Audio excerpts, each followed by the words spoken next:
แต่ก็รายการออกของน้องกายกับดีออกเนี่ยไปกำบัดสะดวกเลยออกรายการน้องกายที่วัดใหม่ห้วยทรายนะครับ แล้วอันนี้วันนี้ก็จะได้ออกคือว่าเมื่อคืนนี้ก็เอาเรื่องเนี่ยเกี่ยวกับโคปละสูตรนี่นะโคปละสูตรนี่มันเป็นอย่างไรเนี่ยโคปละสูตรนี่นะอันนี้บางทีเราก็มักจะได้ยิน เรื่องในธรรมเนี่ยในธรรมสัมปยุตตภาสิตจะได้กล่าวถึงเรื่องโคปละสูตรอันนี้โคปละสูตรนี่ก็คือว่า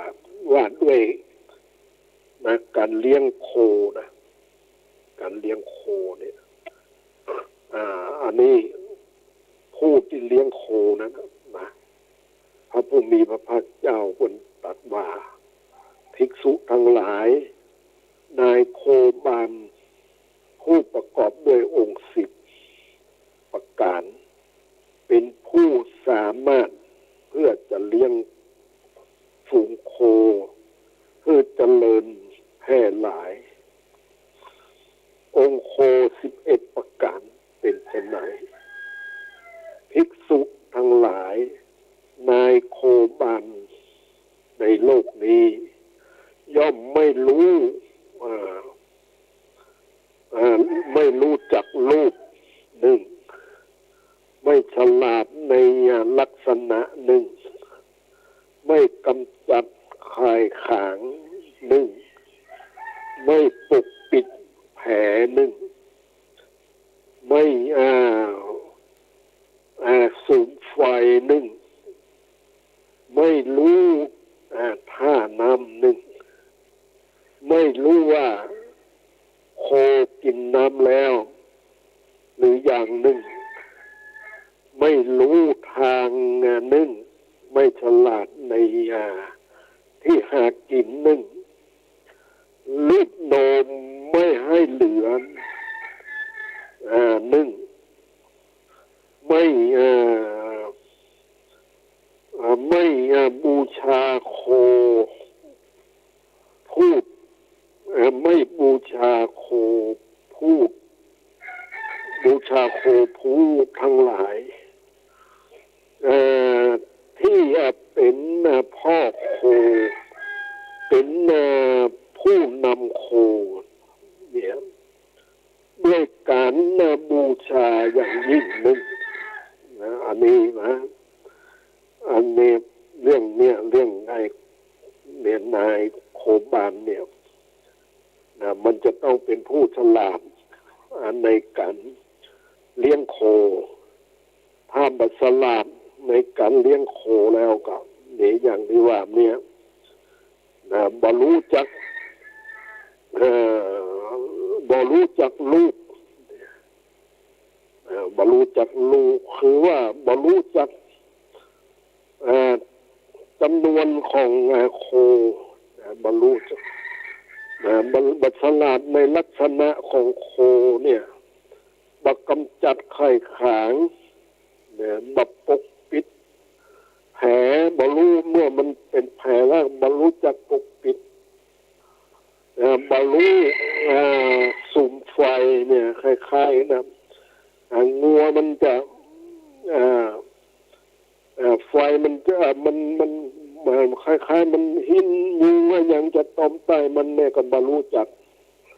บ่รู้ท่าน้ำเนี่ยท่าน้ำที่งัวจะลงกินนั่นแหละบ่รู้ว่าโคกินน้ำแล้วหรือยังบ่รู้ทางเนี่ยบ่รู้ทางของมันนะทางจะไปทางไหนเนี่ยบัดฉลาดในที่หากินของมันนะบัดฉลาดในที่หากินรีดนมบ่คือเหลือนะรีดนมบ่คือเหลือเนี่ยอันนี้บูชาโคฝูงบูชาโคผู้ทั้งหลายที่ เป็นพ่อโคเป็นผู้นำฝูงโคด้วยการบูชาอย่างยิ่งหนึ่งเนี่ยภิกษุทั้งหลายนายโคบาลผู้ประกอบด้วยธรรมประกอบด้วยองค์10เนี่ยประการนี้แลเป็นผู้บัดสามารถจะเลี้ยงฝูงโคให้เจริญเพราะเจริญแพร่หลายฉันใดภิกษุทั้งหลายภิกษุผู้ประกอบด้วยธรรม11ประการนี้ก็เป็นผู้บัดสามารถจะถึงความเจริญ งอกงามไพบุญในธรรมวินัยนี้ฉันใดแลฉันนั้นเหมือนกันทำ10ประการเป็นไฉนภิกษุทั้งหลายภิกษุในธรรมวินัยนี้ย่อมรู้จักรูปหนึ่งนะย่อมรู้จักรูปหนึ่งไม่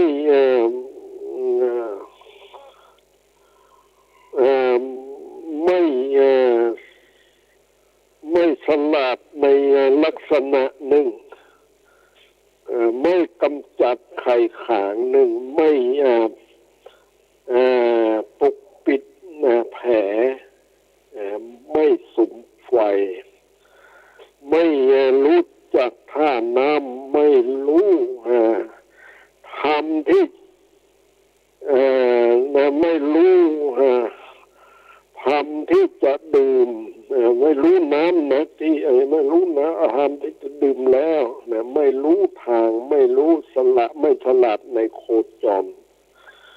นี่นะเราก็บางทีมันเข้าใจนะเรื่องนี้นะเรื่องโคปละสินเนี่ยเรียกว่าเอาจำง่ายๆก็คือว่ามันคนเลี้ยงโคบัดฉลาดในการเลี้ยงโคนั่นนะแต่โคนี่ก็หมายความว่าเรื่องเกี่ยวกับศีลธรรมต่างๆเนี่ยเดี๋ยวนี้นะเรื่องเอานี่มา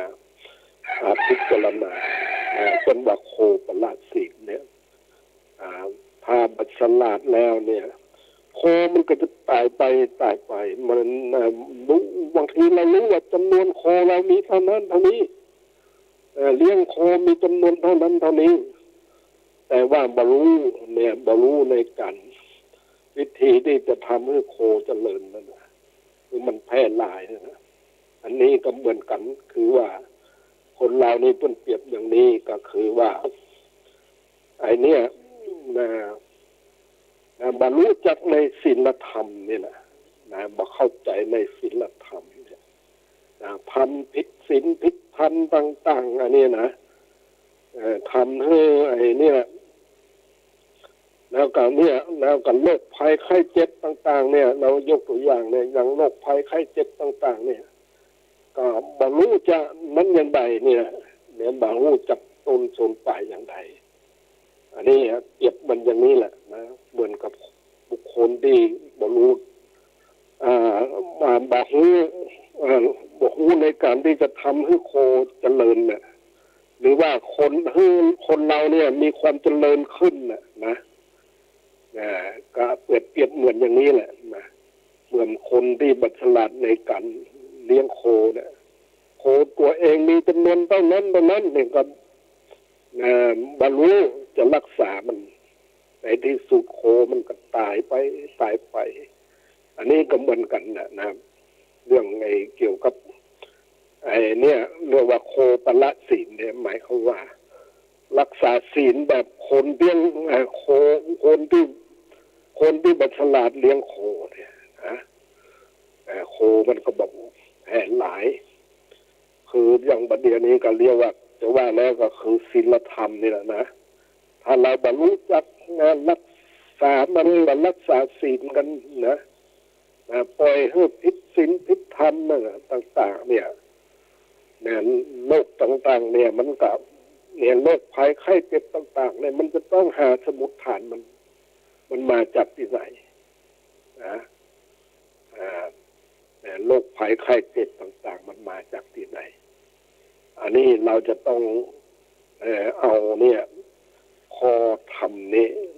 เรียกว่าโคปละศีลเนี่ยเป็นว่าเรารักษาศีลแบบโคปละศีลหรือว่าแล้วก็เนี่ยข้อที่ว่าเนี่ยเรารู้จักเนี่ย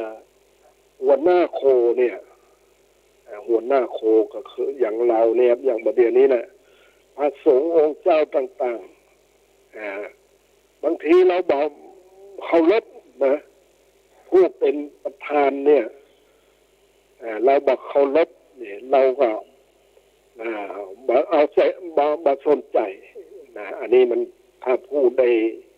ศึกษาเราเรียนเรื่องอะไรเนี่ยแล้วก็จะย่อมจะปฏิบัติตามบางนั้นเพิ่งกับปฏิบัติตามแล้วเพิ่งได้ศึกษาเราเรียนมาแล้วเพิ่งกับปฏิบัติตามคือเคารพผู้ที่เป็นผู้นำต่างๆเนี่ยคือว่าอย่างพระสงฆ์สังฆบิดรอย่างเนี้ยคือว่าเป็นผู้นำเป็นผู้อาวุโสอย่างนี้นะเราก็ต้องปฏิบัติตามไปตามนั้นเรียกว่าอันนี้เรียกว่าโคปละศีลนี่แหละคือว่าต้องเข้าใจในเรื่องนี้แหละ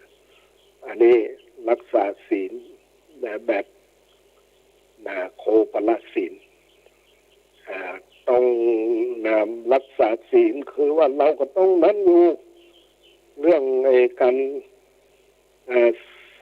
ศีลอย่างศีลห้าก็เนี่ยอย่างนี้บางทีเนี่ยศีลห้าเราก็รับไปอย่างนั้นนะ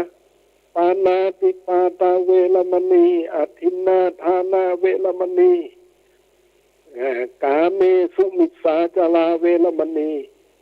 มุสาวาทาเวรมณีสุราเมรยะมัชฌัปมาทานาเวรมณีอันนี้เรารับไปอย่างนั้นแหละแต่ว่ามันรู้ว่าปานาติปาตาเวรมณีมันห้ามมาอย่างอทินนาทานาเวรมณีมันห้ามมาอย่างกาเมสุมิสาจาราเวรมณีมันห้ามมาอย่างมุสาวาทาเวรมณีมันห้ามมาอย่าง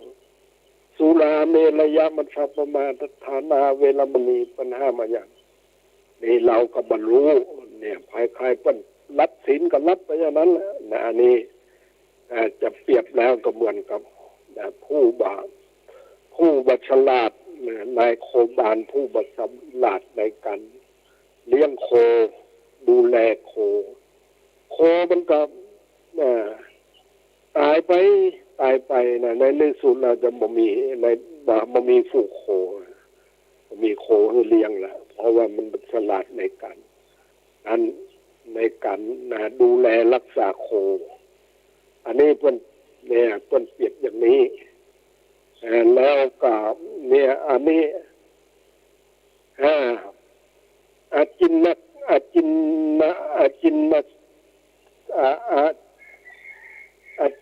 กสินเนี่ยจินนกสินเนี่ยมันมีอันนี้อันอย่างนึงนะอาจินเนี่ยคืออันนี้แบบว่าอันนี้จะศีลนะอันนี้จะศีลนะก็แล้วก็นิจศีลอันนี้เนี่ยมันมีอยู่ในธรรมนะธรรมสัมปยุตตภาสิทธ์นะอันนี้จะศีลนี่แปลว่าหมายความว่าบรักษาน่ะนะอันนี้แปลว่ามันบาปมาเป็นนิจนะมาเป็นนิจนะรักษาศีลแบบเนี่ยดังพ้อยนะบานั้นบาสนใจต่อใดเนี่ยรักษาศีลแบบปล่อยมันด่างพ้อยบาอยู่ในศีลในกรอบของศีลคือแต่คือเป็นนิจศีลนะอย่างรู้แล้วเพิ่นคือว่าเป็นนิจศีลที่ช่วยได้ปัจจัยอนิจศีลคือเป็นนิจ เป็นนิจศีลนะอันนี้นะในธรรมนะสัมปยุตตภาษิตนี้ได้อธิบายไว้แต่ในอย่างนี้อย่างในพระไตรปิฎกอย่างที่ว่าเนี่ยโคปละศีลนี่ครับเนี่ยอย่างเดียวเนี่ยนะเราต้องเอามาพิจารณาเรื่องเนี้ยการรักษาศีลเนี่ยคือว่าต้องเนี่ยบัดเดี๋ยวนี้โรคภัยไข้เจ็บเนี่ยความเดือดร้อนต่างๆอันนี้เนี่ยมันเกิดขึ้นทั่วโลกแล้วบัดเดี๋ยวนี้เพราะว่าอย่างไรมีกันเนี่ยเดือดร้อนกันต่างๆเนี่ยเพราะเรามันขาดศีลขาดธรรมกันขาดคำสั่งสอนขององค์สมเด็จพระสัมมาสัมพุทธเจ้านะอันนี้เป็นเรื่องราวที่เราจะต้องเอามาพิจารณาคำสั่งสอนขององค์สมเด็จพระสัมมาสัมพุทธเจ้าอันนี้เรื่องการรักษาศีลเนี่ยสีเลนะสุขติงยันติเราจะมีความสุขก็เพราะศีลสีเลนะโภคะสัมปทาเราจะมีโภคะทรัพย์ก็เพราะว่าเรามีศีลสีเลนะนิพพุติงยันติเราจะดับทุกข์ได้ก็เพราะศีลอันนี้นะสรุปศีลมันไว้อย่างนั้นละวันหน้าเนี่ยควรปฏิบัติให้อยู่ในศีลนี่ส่วนพระสงฆ์องค์เจ้าจะสรุปศีลอย่างนี้สีเลนะสุขติงยันติสีเลนะโภคะสัมปทาสีเลนะนิพพุติงยันติเนี่ยอันนี้นะเรื่องเกี่ยวกับการรักษาศีลเนี่ยอ่านดูแล้วกันเรียกว่ามันกันนั้นอยู่เรียกว่าเหมือนกับคนฉลาดในการเลี้ยงโคและคนบัฉลาดในการเลี้ยงโคอันนี้แล้วกับธรรมเนี่ยอย่างธรรมเนี่ยธรรมอมตะปัญหานี่นะอันนี้ก็จังเอามาพูดอยู่เนี่ยอมตะปัญหาเนี่ยคือว่าปัญหาที่บัดตายนะเป็นว่าธรรมอมตะปัญหาเนี่ยอมตะเนี่ยก็มีเรื่องว่าพระเถระเนี่ยพระกาละเถระเนี่ยกาละนี่ก็คือเอาจะมาว่านี่ก็คือการเวลาเนี่ยพระกาละเถระเนี่ยควรจะจากเนี่ยเอาเวลุวันนะจากเวลุวันเนี่ยเมืองราชคฤห์เนี่ยจะไปเมืองสาวัตถีเนี่ยก่อนจะไปนี่เนี่ยต้องบอกว่ารับกรรมฐานเสียก่อนก่อนจะไปเนี่ยรับกรรมฐานจากพระพุทธเจ้าเสียก่อนพระกาละคนก็ได้รับกรรมฐานนั่นก็คืออาการเนี่ยอยู่ในตัวของเรานี่แหละอาการ32ในตัวของเราเนี่ยผมขนเล็บฟันหนังเนื้อเอ็นกระดูกเยื่อในกระดูกม้ามหัวใจตับพังผืดไตปอดไส้ใหญ่ไส้น้อย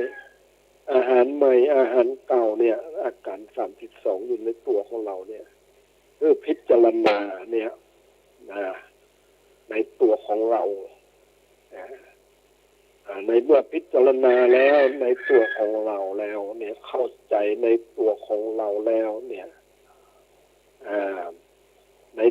อย่างนี้เรื่องภกาละเถระภกาละเนี่ยนะเพิ่นก็เรียนกรรมฐานจากสำนักพระพุทธเจ้าแล้วเรียนเพิ่นก็จบกรรมฐานคือเข้าใจในร่างกายของตัวเองเนี่ยก็สำเร็จเป็นพระอรหันต์ดับกิเลสทั้งหมดแล้วก็ไปเนี่ยจากเมือง ราชคฤห์คงจะไปเมืองสาวัตถีนะไปเมืองสาวัตถีนั้นในที่เมืองสาวัตถีนั้นก็มีปัจจาปัจจา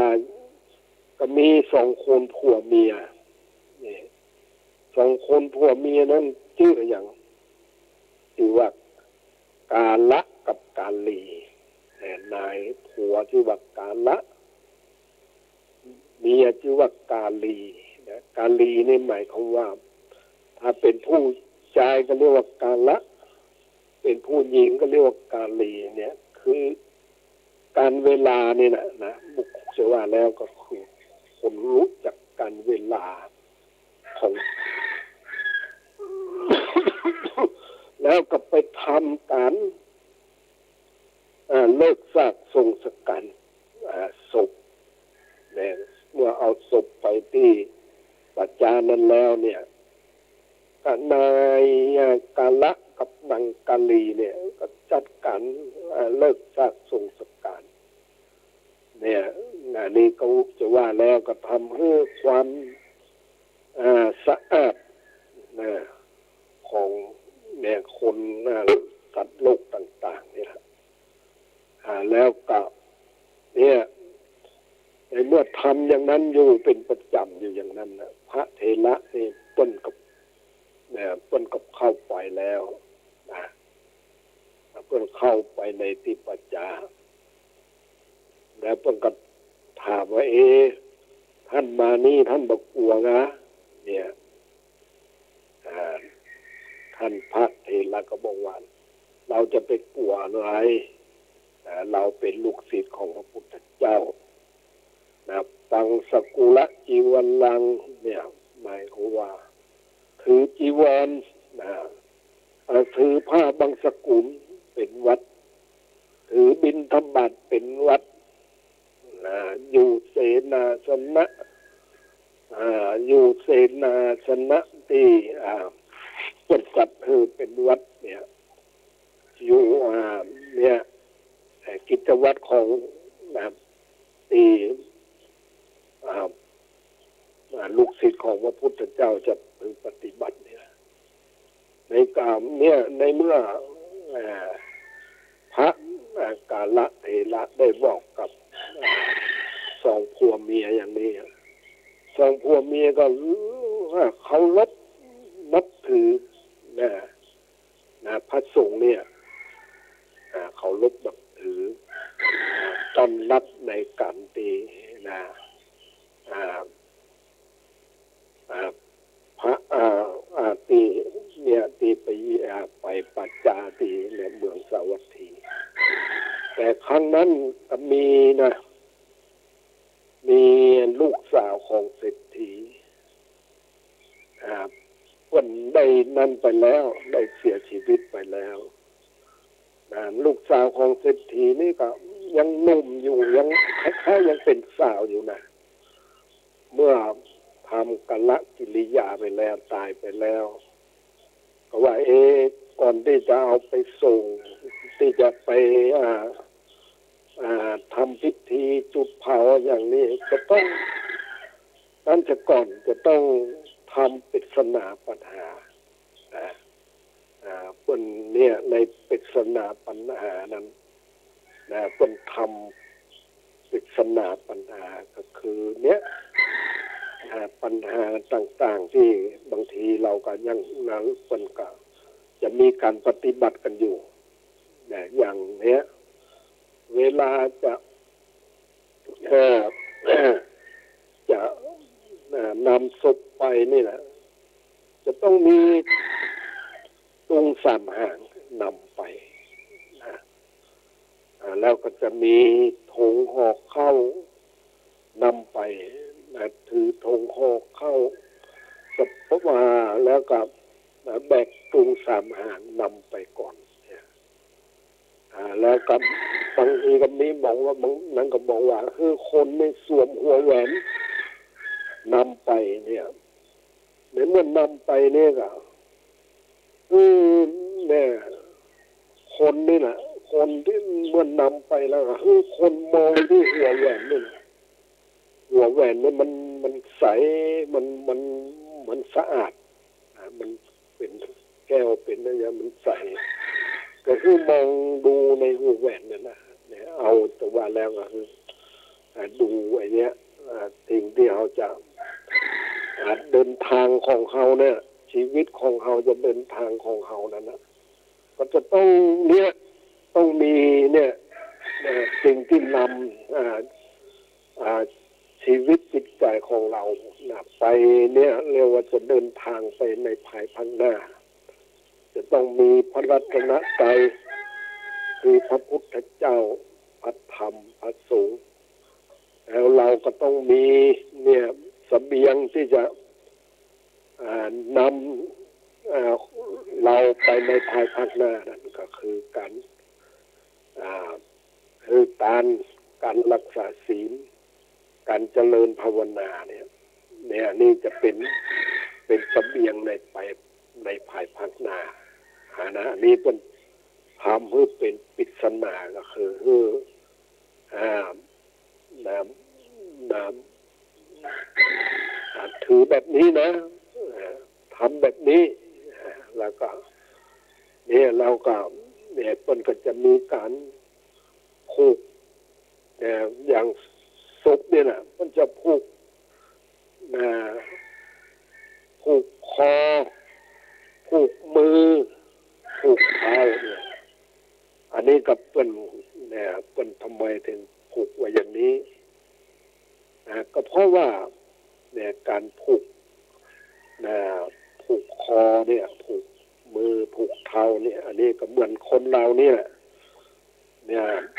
เกิดมาในวัฏสงสารนะ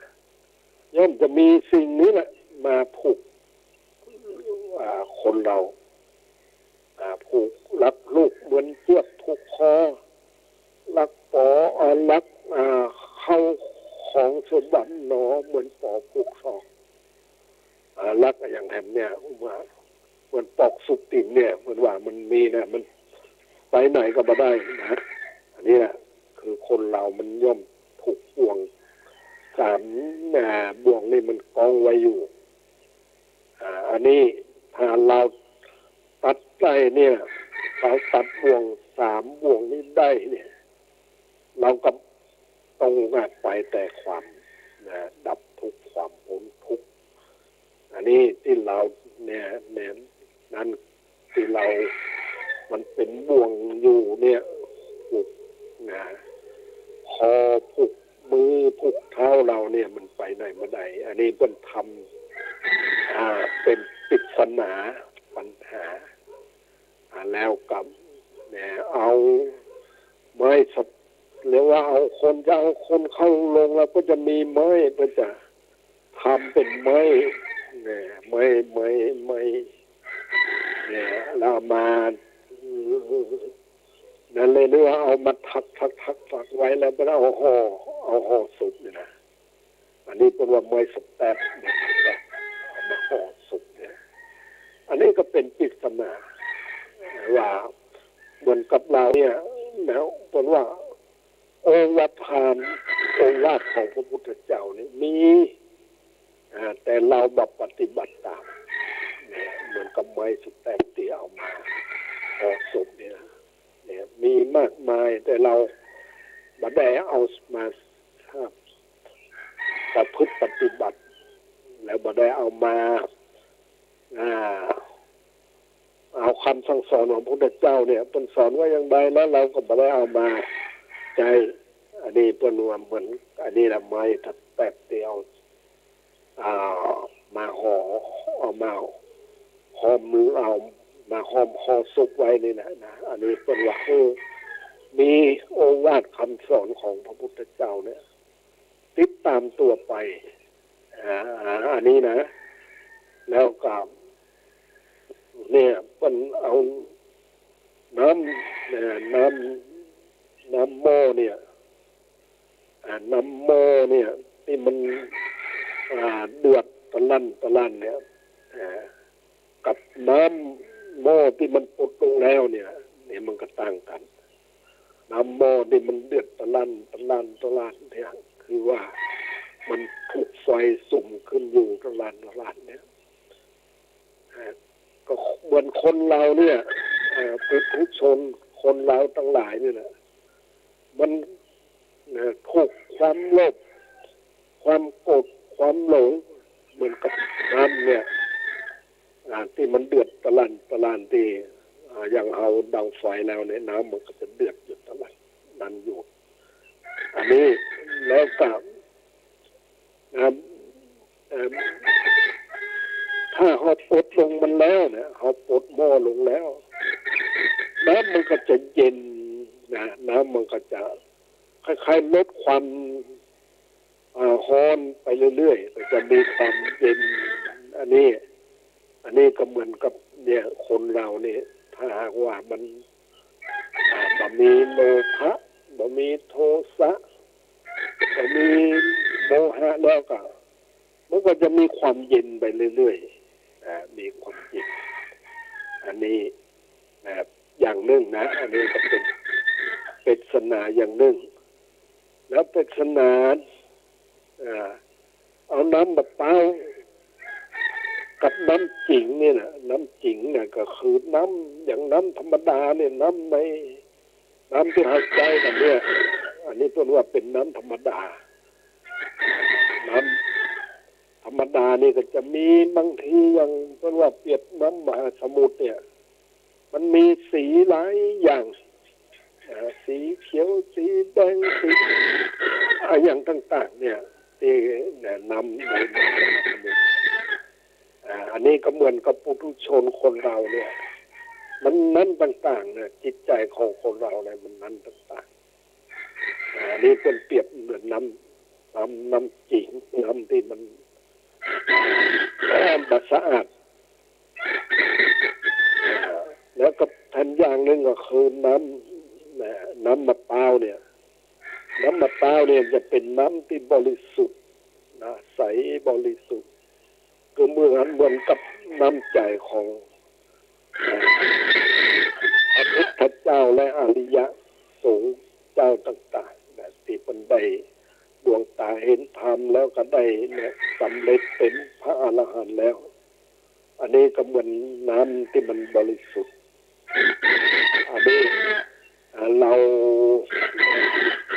เอาเนี่ยเป็นศาสนาธรรมเนี่ยมาพิจารณานะเป็นว่าเวลาเนี่ยไปส่งศพก็ดีไปส่งศพเนี่ยมันเนี่ยคือเอาศพรอบ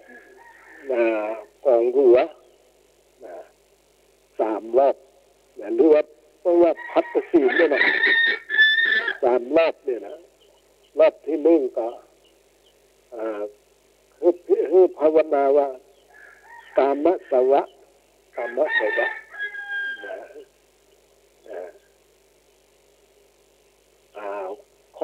บที่2ก็ว่าภาวะสวะรอบที่3ก็เรียกว่าอวิชชาสวะเนี่ยเรียกว่ากามสวะก็บอกว่ามันติดอยู่ในกามละคนเรามันยังติดอยู่ในกามอยู่นี่แหละบอกว่ามันติดละให้ภาวนาว่าอย่างนี้กามมัสวะกามมัสวะบอกว่าติดอยู่ในกามละในกามเนี่ยคืออย่างเนี่ยกามเนี่ยคือมันยังติดอยู่เนี่ยทั้งตาทั้งหูทั้งจมูกทั้งลิ้นทั้งกายของเราเนี่ยมันยังติดอยู่เนี่ยก็บอกว่ามันติดละเนี่ยเรียกว่าละกรรมสวะรอบที่1เรียกว่าละกรรมสวะรอบที่2ก็คือภาวะสวะเนี่ยภาวะสวะก็คือว่าหมดภพหมดชาติกันไปนะสิ้นสุดกันไปเรียกว่าภาวะสวะเนี่ยต้องให้มาเวียนว่ายตายเกิดละนี่อันนี้รอบที่2มาอย่างนี้รอบที่3ก็วิชชาสวะนี่วิชชาสวะเนี่ยคือ มีแต่วิชานี่นะอันนี้เวียน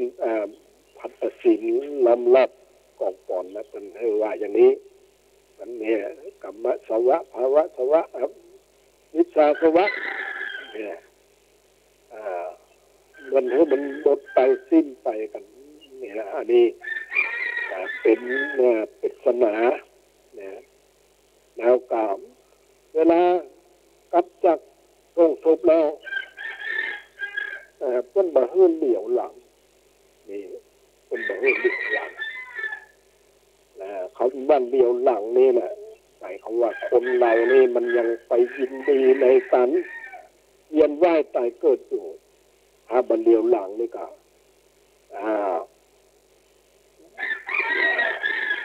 บัดยินดีแล้วในการเวียนว่ายตายเกิดนะมันเรียกว่าตายไปแล้วก็หมดเรื่องไปมันต้องไปยินดีมันในการพบชาติและอย่างต่างๆเนี่ยเพราะว่าเป็นสิ่งที่โสโครก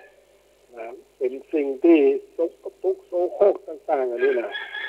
อันนี้เป็นอธิบายไว้อย่างนี้เนี่ยคือว่าเป็นบ่ฮือยินดีในการเวียนว่ายตายเกิดเนี่ยก็คือบ่ฮือเหลียวหลังอันนี้ก็มันเป็นปริศนาธรรมอย่างหนึ่งเรื่องเราไปทรงศพแล้วแต่ว่าคนโบราณบางทีมันก็จะถืออยู่แบบนะบันเหลียวหลังไปไหนก็ว่าไปเวลากลับไปแล้วก็บ่ต้องไปเหลียวละไปเหลียวกลับคืนหลังละอันนี้ก็เป็นปริศนาธรรมต่างๆเรื่องไอ้นี่เรื่องอมตะปัญหาเนี่ยคือปัญหาที่บัดตายหรือว่าเนี่ยคนเราเนี่ยถ้ามีทำคำสั่งสอนของพระพุทธเจ้ามาเป็นข้อประพฤติปฏิบัติคนเราเนี่ยมันกันเวียนว่ายตายเกิดเนี่ยมันก็ว่ามันเป็นธรรมดาอยู่คนเรามีเกิดก็จะต้องมีแก่แล้วก็จะต้องมีเจ็บแล้วก็จะต้องมีตายเนี่ยเพราะว่ามันเป็นธรรมดาแต่ว่าจะทำอย่างไรจะบ่ฮื้อมันเกิดบ่ฮื้อมันแก่บ่ฮื้อมันเจ็บบ่ฮื้อมันตายนี่ก็จะเป็นเรียกว่าเป็นกันดารกันดารในการเกิดกันดารในการแก่กันดารในการเจ็บกันดารในการตายเนี่ยอันนี้เป็นอมตะปัญหาเนี่ยนะพระเจ้าปเสนะที่โกศลเนี่ย คนได้ฟังธรรมปริศนาของมหาเถระเนี่ยที่เป็นได้กล่าวพระเจ้าปเสนะได้ฟังและเสนาอามาตย์ต่างๆก็ได้ฟังแล้วก็ได้เข้าใจเนี่ยแหละเป็นภาษาทุกกันแต่ว่าจะได้ถึงธรรมนั้นผู้ใดได้ถึงธรรมนั้นก็เรียกว่าเป็นผู้ที่ประเสริฐนะผู้ใดถึงธรรมเนี่ยดวงตาเห็นธรรมเนี่ยเป็นผู้ที่ประเสริฐคือว่าเปรียบเหมือนกับต้มน้ำที่ถอนไฟออกแล้วน้ำมันก็จะเย็นไปเนี่ยในที่สุดก็เย็นถึงที่สุดบะหมี่เนี่ยอย่างประเดี๋ยวนี้ก็เรียกว่าเราก็จะต้องเอามาพิจารณาคือโรคภัยไข้เจ็บต่างๆเนี่ยแล้วเราจะแก้ไขมันอย่างไรเนี่ยเรียกว่าเนี่ยถ้าเรามาตั้งอยู่ในศีลในธรรมคำสั่งสอนขององค์สมเด็จพระสัมมาสัมพุทธเจ้ามันก็คิดว่าก็คงจะแก้เนี่ยโรคภัยไข้เจ็บได้นะศีลธรรมคำสั่งสอนขององค์ สมเด็จพระสัมมาสัมพุทธเจ้าเนี่ยนะอันนี้ไอแอมในเรื่องเนี่ยโคปละสินเนี่ยบุคคลที่เป็นผู้ฉลาดในการเลี้ยงโคก็คือจะทำให้เราเนี่ยตั้งอยู่ในศีลในธรรมคำสั่งสอนของพุทธเจ้าได้สี่ตามถ้าผู้ที่เลี้ยงโคบดีโคมันก็จะต้องนั้นไปโคบัดนั้นจะได้โคมีมันมาดูแลรักษาโคบรรลุจะทำให้โคไปหากินที่จะมีชีวิตอยู่ได้แล้วรู้ท่านั้นที่จะลงสู่ที่จะกินน้ำเนี่ยแล้วรู้จักหัวหน้าโคที่จะดูแลต้องรู้จักดูแลหัวหน้าโคเนี่ยอันนี้เป็นว่าถ้าเราผู้ที่ฉลาดในการเลี้ยงโคเนี่ยโคมันก็เจริญบาสิบหายโคมันก็จะเจริญขึ้นมีแต่แพร่หลายขึ้นบัฉลาดมันก็โคมันก็จะนั้นไปผอมไปในที่สุดก็จะบรรลุไอ้นี่ศีลธรรมคำสั่งสอนขององค์สมเด็จพระสัมมาสัมพุทธเจ้านี่เสมอกันนะเราจำเป็นที่จะต้องเอามาพิจารณาข้อเรื่องเกี่ยวกับโรคภัยไข้เจ็บต่างๆเราจะป้องกันมันอย่างไรเราก็คือเราก็มารักษาศีลกันตั้งอยู่ในศีลในธรรมคำสั่งสอนขององค์สมเด็จพระสัมมาสัมพุทธเจ้าเนี่ยเราก็จะอยู่รอดปลอดภัยกัน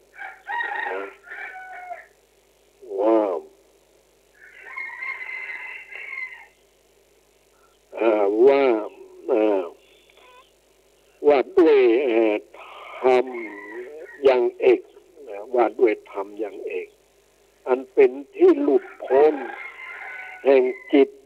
ที่ยังไม่หลุดพ้นในสมัยหนึ่งท่านพระอานนท์อยู่ณเวลุวะอาคามใกล้นครเวสาลีในสมัยนั้นพระสะมิคฤหบดีเจ้าเมืองอัฏฐกะเดินทางไปถึงเมืองปัตตาลีบุตรด้วยการด้วยกรณียกิจบางอย่างครั้งนั้นแลพระสัมมคหบดีเจ้าเมืองอัฏฐกะเข้าไปหาภิกษุรูปหนึ่ง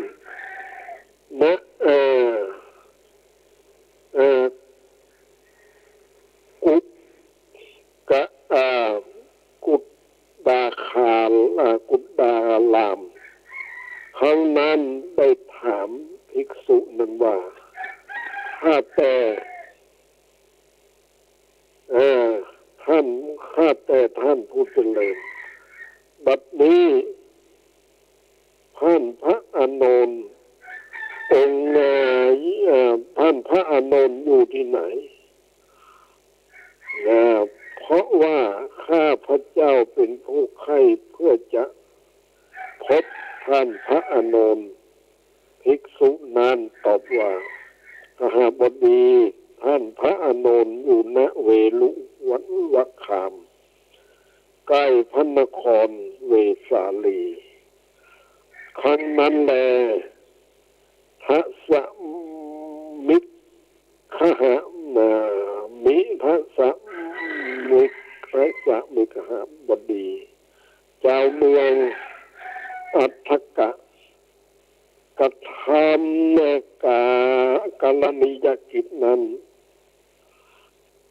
ที่เมือง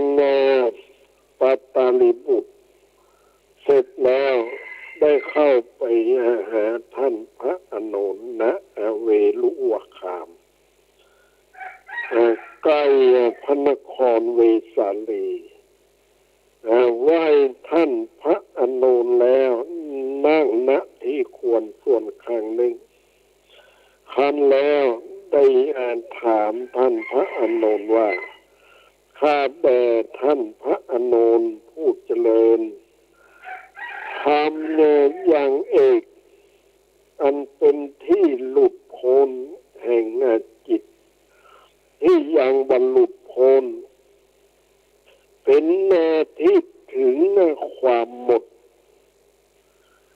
สิ้นไปแห่งอาสวะทั้งหลายที่ยังบรรหมดสิ้นไปหรือเป็นที่บรรลุโดยลำดับซึ่งทำเป็นซึ่งทำเป็นแดนเกษมจากโยคะอันยอดเยี่ยมที่ยังบรรลุโดยลำดับแห่งภิกษุผู้ประมาทมีความเพียรมีใจเด็ดเดี่ยวที่พระผู้มีพระภาคเจ้าพระองค์นั้น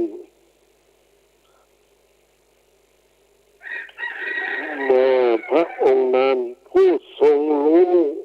ทรงเห็นเป็นอรหันต์สัมมาสัมพุทธเจ้าตรัสไว้โดยชอบมีอยู่หรือท่านพระอานนท์ว่าท่านพระอานนท์ตอบว่าขหบดีทำอย่างเอกอันเป็นที่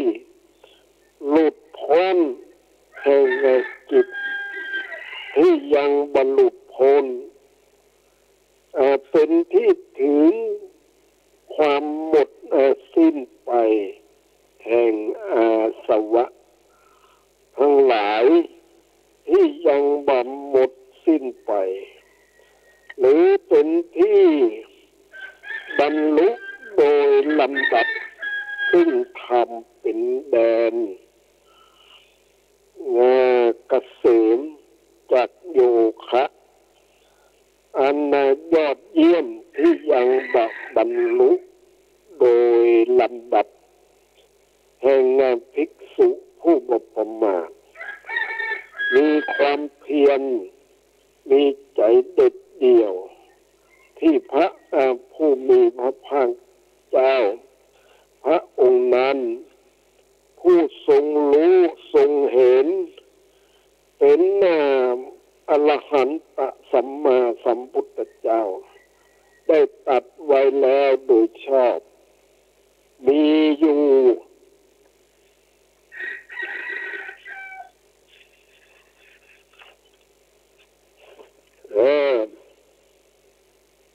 ท่าน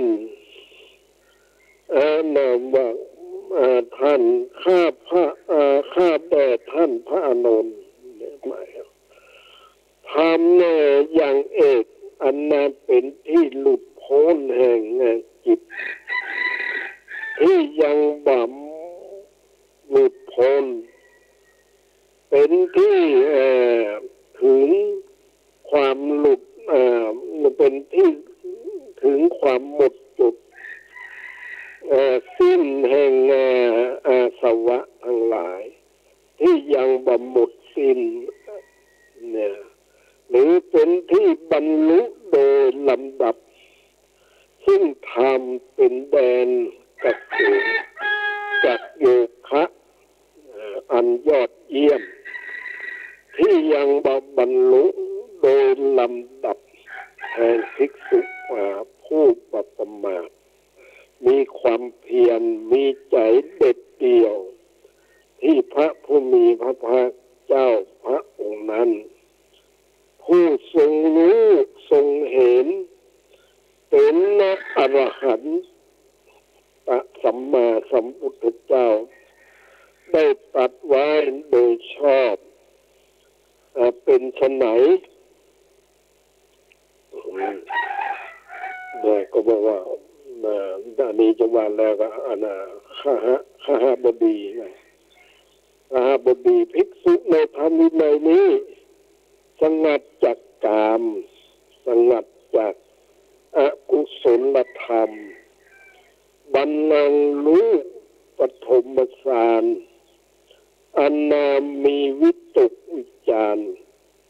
มีปิติและสุขเกิดจากวิเวกอยู่ภิกษุนั้นย่อมพิจารณาเห็นดังนี้แล้วปฐมฌานนี่แหละถูกปรุงแล้วถูกตกแต่งแล้วและย่อมรู้ชัดว่าก็สิ่งใดสิ่งหนึ่งถูกปรุงแล้วถูกตกแต่งแล้วสิ่งนั้นเป็นของบัดเที่ยงมีความดับไปเป็นธรรมดาเธอจึงตั้งอยู่ในธรรมคือสมถะและวิปัสสนาย่อมบรรลุความสิ้นไปแห่งอาสวะทั้งหลายหากไม่บรรลุความสิ้นไปแห่งอาสวะทั้งหลายก็จะเป็นอุปาติกะพรหมเพราะความสิ้นไปแห่งสัญโยชน์อันเป็นไปในส่วนเบื้องหน้าต่ำโดยความพอใจเพลิดเพลินในธรรมนั้นๆจักปรินิพพานในภพนั้นมีอันไม่กลับมาจากโลกนั้นเป็นธรรมดาข้าบดีนี่แหละคือธรรมอันเอกอันเป็นที่หลุดพ้นแห่งจิตที่ยังบรรลุพ้นเป็นที่ถึงความหยุดเป็นที่ความหมดสิ้นแห่งอาสวะทั้งหลายที่ยังบ่หมด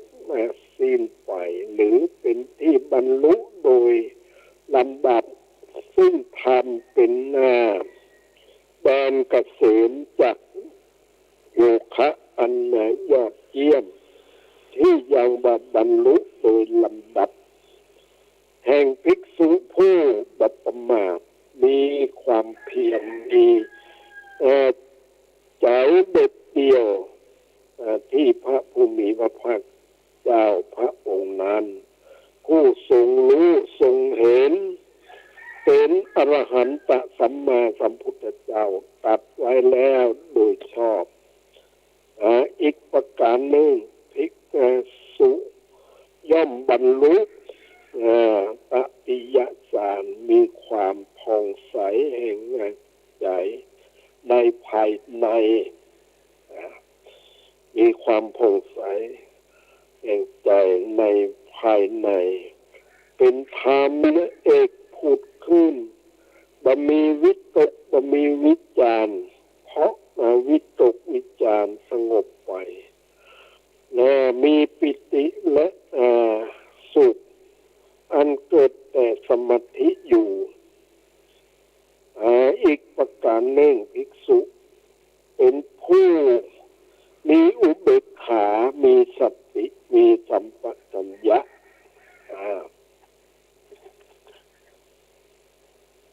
เสวยสุขด้วยนามกายเพราะปิติสิ้นไปบรรลุตติยฌานที่พระอริยเจ้าทั้งหลายสรรเสริญว่าผู้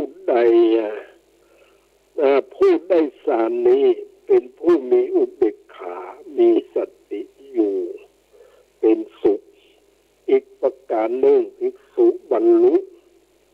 ตติยฌานอันบำมีทุกข์บำมีสุขเพราะละสุขและทุกข์และละสุขและทุกข์ดับโสมนัสโทมนัสในการก่อนได้มีอุเบกขาเป็นเหตุให้สติบริสุทธิ์อยู่ภิกษุนั้นย่อมพิจารณาเห็นดังนี้ว่าแม้จะตุทสารนี่แหละถูกปรุงแล้วถูกตกแต่งแล้วและย่อมรู้ชัดว่าก็สิ่งใดสิ่งหนึ่งถูกปรุงแล้วถูกตกแต่งแล้วสิ่งนั้นเป็นหน้าของดับเที่ยงมีความดับไปเป็นธรรมดานี่อันนี้เรื่องอันนี้เกี่ยวกับร่างกายของคนเรานี่มันต้องมีความแปรไปเปลี่ยนไปดับไปสันบัติลังยั่งยืนทุกแล้วก็ทุกสิ่งทุกอย่างนะก็ย่อมมีความเปลี่ยนไปแปรไปเนี่ยอันนี้เรื่องอันนี้ก็เป็นที่เราจะต้องศึกษาเอามาพิจารณาวันนี้ได้เวลาแล้วก็ขออนุโมทนากับท่านพระครูวิศวัตรพระครูปริยัติและท่านผู้ฟังทั้งหลายก็ขอให้มีความสุขความเจริญรวยทั่วหน้ากันขออนุโมทนา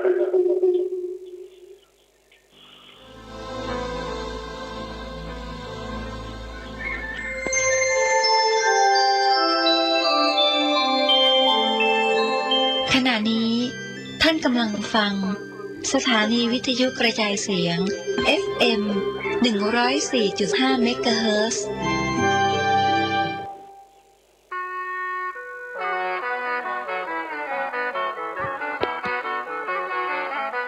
ประกาศเอิ้นบอกตกออกเหนือใต้ร่วมพิธียิ่งใหญ่ทำบุญไว้บาสุงศาสนิกชนคนที่ใจบุญมีศรัทธาเกื้อหนุน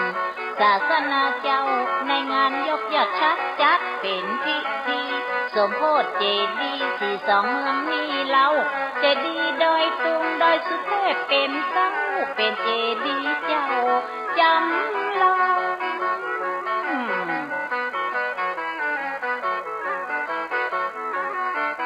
ของกัปตันศาลาถวายสิ่งปลูกสร้างมีแห่งหลายอย่างมากมายไก่กองทุกอย่างเสร็จแล้วจะได้ฉลองเพราะศรัทธาตั้งของมาร่วมกันคึกสร้างจะถวายมอบไว้แก่พระศาสนาขององค์พระสัมมา